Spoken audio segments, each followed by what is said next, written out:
Doctor Rajendra Chauhan Palghar में पिछले 35 साल से यहाँ पे हूँ। एक लेडी स्पेशलिस्ट तरीके यहाँ पे काम करता हूँ। एक छोटा सा कांता हॉस्पिटल नाम का मैटरनिटी हॉस्पिटल है और कुछ ब्लड बैंक है और कुछ सामाजिक कार्य है।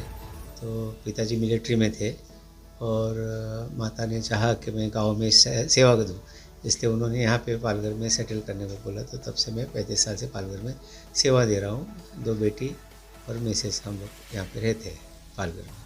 एक्चुअली डॉक्टर बनने का था, ऐसा तो इच्छा थी मेरे, तो मिलिट्री मैन बनने का था क्योंकि पिताजी मिलिट्री में थे। लेकिन माँ की इच्छा थी कि हमारा राजू डॉक्टर बन से और गांव में जाके सेवा देनी। तो माँ के जो भी इच्छा थी वो पूर्ण करने के लिए पढ़ाई की बहुत, और बाद में भगवान की इच्छा हो गई, आशीर्वाद हो गया तो मैं डॉक्टर बन गया। फिर फॉरेन जाने का मौका था लेकिन मम्मी बोली नहीं, गांव में जाके सेवा देनी है। तो ठीक है, गांव में आते। तो फिर यहाँ पे आके, तभी गांव बहुत छोटा था पालघर, ऐसे 40 साल पहले, 35-40 साल पहले, तभी से यहाँ पे आया और यहाँ पे देखा कई महिलाओं की, कई लोगों की बहुत ज़रूरत थी। तो इस हिसाब से उनके सेवा में लग गया। आदिवासियों के मेन जो है मेरी सेवा है, गरीब आदिवासी लोगों के लिए है। तो वो तब से करते रहा और जब भी ऐसा लगा तो पैसे को ना अहमियत देते हुए इलाज को अहमियत देने लग गया। और 2 पॉइंट में ऐसा बोलता है कि पैसा नहीं रहेगा तो मेरे यहाँ पायरी नहीं चढ़ेगी, ऐसा नहीं होगा। किसी कोई भी जो भी चाहे चढ़ेगा। और एक ही मेरे डायलॉग है, बाईचं काम, लेडीज़ का काम करना है। कुछ भी हो लेडीज़ का काम करके देने का, ताकि वो निश्चिंत निर्भय होकर जीवन जग सके। माँ बाप के भी ऐसे थे, सेवा भावनाएं थी, वही तो मुझे मिली है, उनसे संस्कार मिले हैं।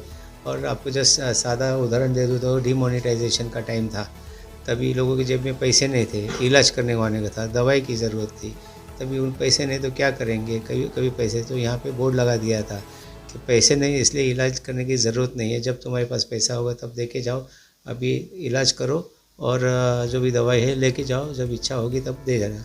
क्या ऐसा बेसिक एटीट्यूड ही है, ये तो अंदर से ही रहता है कि भाई लोगों को अपने वो देना है। And that way I am doing ऐसा। तो मेरे को लगता है और पैसे को क्या है अहमियत देने का। बीइंग ए गायनेकोलॉजिस्ट ऐसा लगता है कि सबके पास पैसे रहते हैं, लेकिन संतुष्टि जब तक नहीं तब तक नहीं। मेरे को, मैं जो भी पैसा भगवान ने दिया उसमें बहुत खुश हूँ। ज़्यादा मुझे लगता है मेरे को थोड़ा ज़्यादा ही दिया है कि मैं ऐसा समझ लो कि मैं टर्न ओवर से कमाता हूँ। लोग 2 सोनोग्राफी करके कमाते रह गए, मैं 10 सोनोग्राफी करके, 20 सोनोग्राफी, ज़्यादा लोगों को सेवा करके कमाता हूँ और लोगों का काम भी करता हूँ। कमाना हेतु नहीं है, सेवा देना हेतु डॉक्टर का है। और मैं ट्राई करता हूँ कि मेरी तरफ से वो सेवा अच्छे से अच्छी मिले। तो ऐसे नहीं मिले, अभी जो आखिरी पेशेंट आपने देखा अभी गई, वो आई, बोलती मेरे पास तो पैसे नहीं है, मैं क्या करूँ। तो बोला तू मेरी बेटी है, तू आ जा और लेके जा ट्रीटमेंट, नो प्रॉब्लम, कभी कुछ अड़चन रहेगा, पैसे की चिंता मत कर। तो ये हम लोग का एटीट्यूड है। लेकिन पैसा तो लगता ही है। अगर कोई डॉक्टर ऐसा सोचे कि मैं पैसा लिया, वो डॉक्टर ने लिया और नहीं लिया, तो अगर कोई डॉक्टर ने पैसा लिया तो कुछ गलत नहीं है। लेकिन सेवा भावी रख के, सबके सामने वाले का भी जेब देख के अगर ये किया तो बहुत अच्छा रहेगा। ऐसा ब्लड बैंक तो एक ये हो गया ऐसा कि भाई समझो कि ब्लड बैंक यानी कैसा है कि अनेक प्रकार की सेवा होती है। अगर कोई हॉस्पिटल में जाओ तो कोई फ्रूट बांटता है, हाँ, तो ऐसे समझो हम ऐसा सोचते हैं कि लेकिन ज़रूरतमंद को तो ब्लड की ज़रूरत पड़ जाती है, और ब्लड नहीं रहेगा तो कैसा होएगा। और ब्लड तो सबके शरीर में इतना पड़ा है, जो 18 से 60 साल के बीच में रहेगा, जिसका वज़न 45 किलो से ज़्यादा है, लेडीज़ हो या जेंट्स हो, जिसको कोई बीमारी नहीं हो, ब्लड डोनेट कर सकता है। तो ऐसे तो दुनिया में कई लोग एलिजिबल डोनर पड़े हैं जो स्वैच्छिक रक्तदान कर सकते हैं, लेकिन उनको अपॉर्चुनिटी तो मिलना चाहिए। तो मैंने क्या किया, I am not a pathologist, कि मैं कोई ऐसा बिजनेसमैन नहीं हूँ, लेकिन एज ए गायनेकोलॉजिस्ट मैंने कई लोगों को यहाँ पे मरते हुए देखा है because of want of blood. तो मेरे को ऐसा लगा कि चलो यार, लोगों का ब्लड देके उसके लिए जमा करे। ये रूरल एरिया में यहाँ कोई ब्लड बैंक नहीं है। फिर वही हिसाब से मैंने पहला ब्लड डोनेशन कैंप चालू किया, आयरन इंजेक्शन का कैंप चालू किया। फिर बाद में मालूम पड़ा कि भाई इससे नहीं होता है तो ब्लड स्टोरेज चालू किया। फिर उससे भी कम पड़ रहा था, अभी फिर ब्लड बैंक चालू कर दिया। जबकि ब्लड बैंक चालू करना लोहे के चने चबाने जैसा है। लोग यहाँ पे ब्लड लेने आते हैं, देने नहीं आते हैं। लेकिन देने का ऐसा ये नहीं रहता, लेकिन फिर भी कई लोग हैं जिसके मन में ऐसी भावना रहती है। तो इस हिसाब से ब्लड बैंक चालू किया, उससे कई चीज़ बाहर आई और बहुत लोगों का फ़ायदा हुआ। कई एक्सीडेंट वाले पेशेंट यहाँ पे अभी हैंडल करते हैं, तो पहले आगे भेज देने पड़ते थे। हमारे पास थैलेसीमिया के 50 या 60 बच्चे हैं जो जिनको ब्लड की ज़रूरत पड़ती है, तो उनको रेगुलरली ब्लड यहाँ पे फ्री में ब्लड दिया जाता है, फ्री में ब्लड भी दिया जाता है। उसके साथ ही आज एक नया चीज़ चालू हो गया है यहाँ पे, thalassemia blood care day care centre, जिसमें जो भी बच्चे आते हैं उनको फ्री में ब्लड, फ्री में खाना मिलता है। यहाँ पे ब्लड बैंक से ब्लड फ्री मिल जाता है और यहाँ से खाना और ब्लड उनको लगा के दिया जाता है। तो परिवार के लिए ऐसा, तो ऐसे कई चीज़ आगे आई है, होती है, ऐसे सेवा चलती रहती है। हमने एक बात सुनी है आपके बारे में कि आप ये हॉस्पिटल का बैरियर छोड़कर भी कुछ मेडिकल कैंप्स लगाते हैं, तो उसके बारे में थोड़ा सा उजागर कीजिए। हर एक डॉक्टर अपनी तरफ से सेवा करता है, अंदर बैठ के या बाहर जाके। अभी कई लोग अपने यहाँ पे सेवा करते हैं, जैसे अभी मेरे पास कोई अगर पेशेंट आ गई है तो उसकी माँ रहेगी, तो उसके लिए मैं देखता हूँ कि उसका वज़न ज़्यादा है क्या, बीपी ज़्यादा है क्या, तो इस हिसाब से उसका इलाज कर देता हूँ।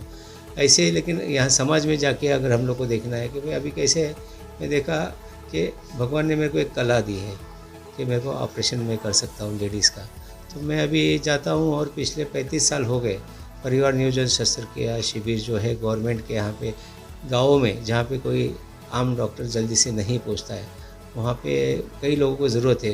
बस्ती बढ़ते जा रही है, हाँ, इलिटरेसी, पॉवर्टी बढ़ रही है, बच्चे लोग बढ़ते जा रहे हैं, तो वहाँ पे परिवार नियोजन ऑपरेशन की कई लोगों को ज़रूरत है। तो वहाँ जाके मैं ये सेवा देता हूँ उनको, वहाँ पे जाके गाँव में जाके वहाँ पे उनके जो ऑपरेशन करके वहाँ पे दे दो। पिछले 35 साल में ऑलमोस्ट 1,45,000 ऑपरेशन में ऐसे कर चुका हूँ। और ऐसे दूसरी भी कुछ सेवा है जो चलती रहती है। अभी आदत ही हो गया है, क्या प्रेरणा क्या, अभी आदत ही हो गया है। We are of that type only ना, भगवान ही मना देता है ना, ऐसा क्या है। उल्टे हम लोग ढूंढते रहते हैं कि कौन सी जगह पे सेवा कर सकूँ और क्या कर सकूँ, कैसे हो सकते हैं कि भाई इसको मैं कैसे मदद करूँ। रेलवे में जाते हैं तो किसका हाथ में वजन ज़्यादा रहेगा, अपन सोचते चलो इसके हाथ का थोड़ा उठा लो। तो it is our basic nature कि हमको ऐसा किसी को ऐसा अभी प्रेरणा जैसा कुछ रहा ही नहीं है। माँ बाप ने जो डालने का था वो झाड़ उगा दिया है, अभी झाड़ चल रहा है अपना, तो हम लोग कर रहे हैं सेवा वगैरह, चलता है ऐसा। कोई हाँ, देश से जुड़े रहो, भक्ति से जुड़े रहो, अपने धर्म से जुड़े रहो, अपने परिवार माता पिता से जुड़े रहो, बूढ़े लोगों की सेवा करो, लोगों के लिए मन में दया भावना रखो, बहुत ही अच्छी बात है। क्योंकि क्या है, ये संस्कार ही जो है अपने को ऐसा रखा है। जो मैं रेगुलर जाता हूँ, मैं कई जगह पे पहले भटकता था कि चलो भगवान को ढूंढता हूँ, लेकिन भगवान को ढूंढते ढूंढते 12 ज्योतिर्लिंग, 4 धाम, कई जगह पे घूम चुका हूँ। उसके बाद देखा चलो यार भागवत कथा करते ये करते, लेकिन बाद में ध्यान में आ गया जब मेरे भक्त तो मेरे पेशेंट के अंदर, मेरा भगवान तो मेरे पेशेंट के अंदर ही बैठा है, उनकी सेवा करूँ तो भगवान की सेवा के बराबर है। मैं वही सोचता हूँ कि मेरे पास पेशेंट आया तो भगवान आया है, उसके जो माता पिता है उनके मैं पैर पड़ लेता हूँ और उसमें ही मैं आनंद लेता हूँ। तो ऐसा अपना बेसिक इंटेंशन ही ऐसा है कि अपने को जो भी है भक्ति में रहने का है, लोगों से मिलजुल के रहने का है, और जो भी मनों में लोभ माया जो भी बोलते हैं उससे जितना दूर रहेगा, मत्सर हो या झगड़ा तंटा हो, पुलिस केस हो, या इससे दूर ही रहेंगे तो अच्छा है। क्योंकि कभी माफ़ करने को भी सीखना चाहिए। आगे तो माफ़ करने वाला जो रहता है वही बड़ा रहता है। ऐसे सोच के मेरे को लगता है लोगों को जोड़ना ज़रूरी है। और अपने देश में आपने देखा रहेगा कि कुंभ मेला आ गया, करोड़ों लोग जुड़ गए, है कि नहीं। तो भक्ति एक चीज़ है जहाँ पे हम जुड़ सकते हैं, और भक्ति जो रहेगी मनोविकार नहीं रहता और एक साथ में, तो भक्ति के अंदर गए तो दिल से मिल सकते हैं। ऐसे रास्ते में शायद नहीं मिलेंगे, आप फंक्शन में इतना दिल से नहीं मिलेंगे, लेकिन भक्ति भाव में जाएंगे तो गले मिलते हैं। और मैं तो एक वारकरी हूँ, पिछले 25 साल से मैं पाई वारी करता हूँ, यानी वॉकिंग वारी करता हूँ। तो हम लोग में एक संस्कार है कि सामने जो भी रहेगा उसके पैर पड़ने का और उसमें भगवान देखने का। तो हम लोग यही चाहते हैं कि जहाँ पे भी भक्ति भाव हो वहाँ पे जाके उसका आनंद ले और लोगों को मिले, और जो भी अच्छी बातें हैं उनसे प्रचार करें, उनसे अच्छा सीखने जैसा है वो सीखे। ऐसा एक छोटी सी बात है। सर, आपने अपना कीमती समय हमारे चैनल ARN न्यूज़ को दिया, इसके लिए आपका बहुत बहुत धन्यवाद। और हम आपके लिए बहुत सारी शुभकामनाएं देते हैं कि किसी तरह से आपका कार्य पूरे पालघर में जोरों शोरों से चलता रहे। आप हमेशा लोगों की मदद करते रहें और आपके चेहरे की मुस्कान यूं ही हमेशा बनी रहे। इसके लिए बहुत बहुत शुभकामनाएं। डॉक्टर राजेंद्र